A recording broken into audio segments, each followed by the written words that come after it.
Hey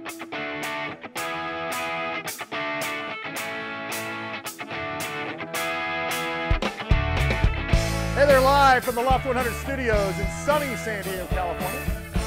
Big Biz Show's on the air. Great to have you along today. Very special broadcast of the business of sports featuring two Major League Baseball players, Garrett Stubbs, CJ Stubbs, and of course their parents. You ready? Yeah. What do we got next, Mike? It's crazy how similar his bio is to his brother Garrett's. He is also the pride of Del Mar Heights Elementary, Earl Warren Junior High School, Torrey Pines High School, the University of Southern California, currently with the Corpus Christi Hooks. Ladies and gentlemen, Mr. CJ Stubbs.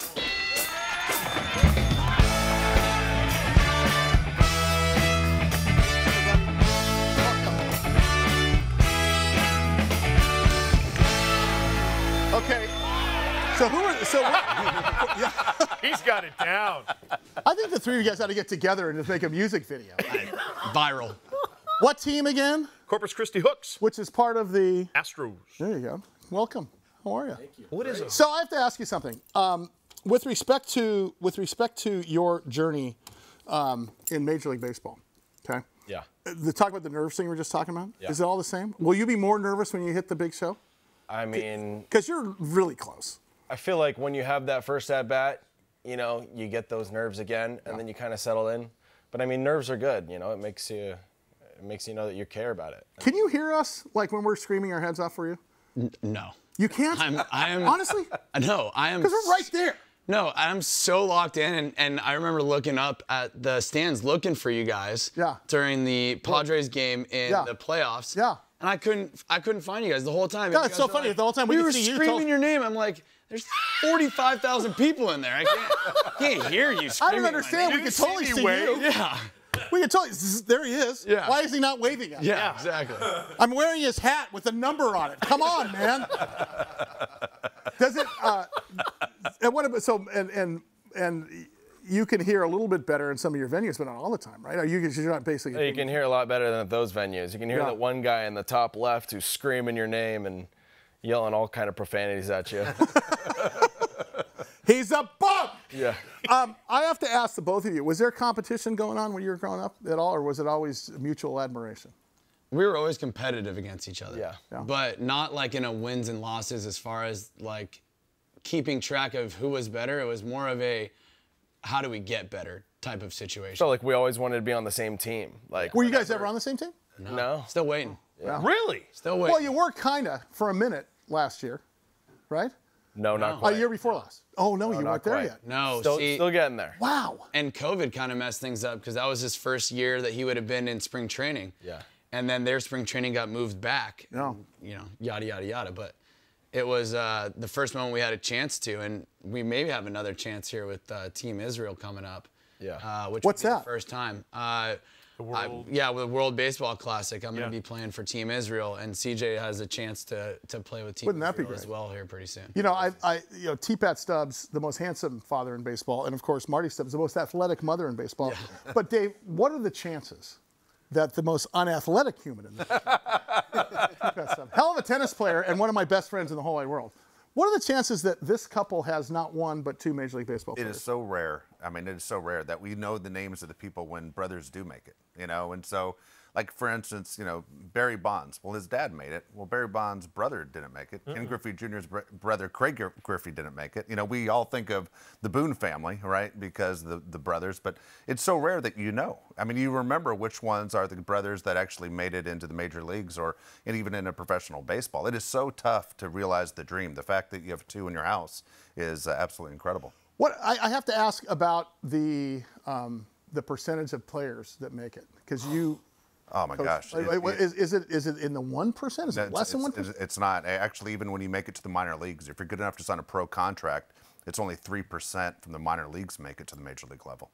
So I mean, 97%, you know, fail. I mean, if you're an owner of a team, you're going, that's a lot of money that basically we never see our investment.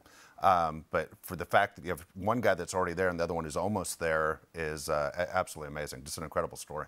CJ, talk about your year this year. You had a pretty amazing year. When, had a fun year, yeah. I mean, there was a lot of home runs going over the fence. Yeah, it started off a little rocky, got hurt. got sent out a little late, and then once I got there, kind of just got my first home run, and then kind of kept hitting them.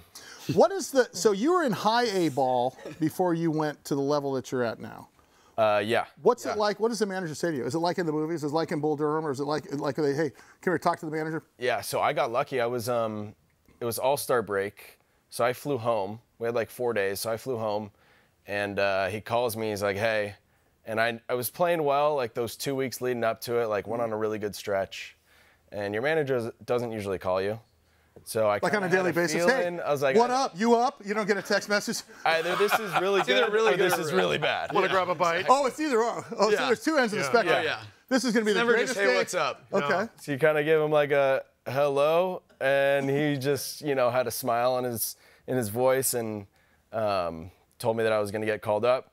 Wow. And I was like, well, that's great, but I'm in San Diego, so you're going to need to ship all my stuff to Texas because I'm not flying back to North Carolina. Oh, nice. So- Now, when you get to Texas, Yeah. what's that like? What is the welcoming party like, and what's the vibe in the locker room? Welcoming, you know, Is because it really? it was, especially knowing that it was a place where I was supposed to start and then having to work my way back up there.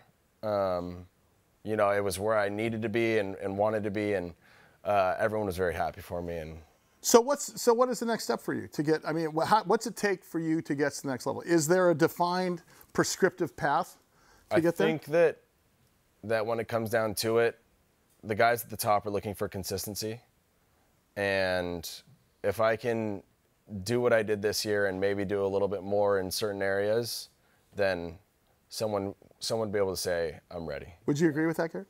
Is Yeah. it about consistency? Yeah, if I were to put a BetMGM bet on it, this kid will be a big leaguer either this year or the following year. That's exciting. One thing that fascinates me, and listen, I get up from my bed and I walk to the kitchen. And That's just a bad scene. I don't want to think about that. I call that a grind. You know, it's like, whoa, can't believe I did that again. He's like, he's down like this when he gets. You ever heard of the 7-point get up? Here's my 1, 2, 3, 4, 5. You know, but a lot of people who are and I'm fans of yours because you guys are realizing the ultimate dream. But talk about, CJ, what a grind it is to be a big league ball player. We see you run out there, you know, first pitch at 7:05. I'm like, God, these guys have got it made. But there's a little bit more behind that, right? Yeah, and he can attest to it too because he went through all the same things. But I mean, you have a 15-hour bus ride on a Monday. You get there, and then you got 12 o'clock stretch the next day, and then you're expected to play 6 games in a row, then hop on a bus, 15 hours back to Corpus Christi. And I mean, it's not like we got sleeper buses where we just got beautiful beds. You know, you're finding a good spot on the floor. I feel like dig at your brother right now. I sort of feel like there's like a little going on. Yeah. When you got a good spot on the floor and you just tell the guy next to you to move away a little bit, and you're like, I'm going to get a good 4 hours. Get a good spot on the floor. Oh you know, my God. never want to Sitting say up. that as a highlight. Hey, got a good spot on the floor. We'll go butt to butt. When we come back, I want to talk about a day in the life of Garrett, and also I'm going to give him some heat about something. Imagine that. We give him heat. All right.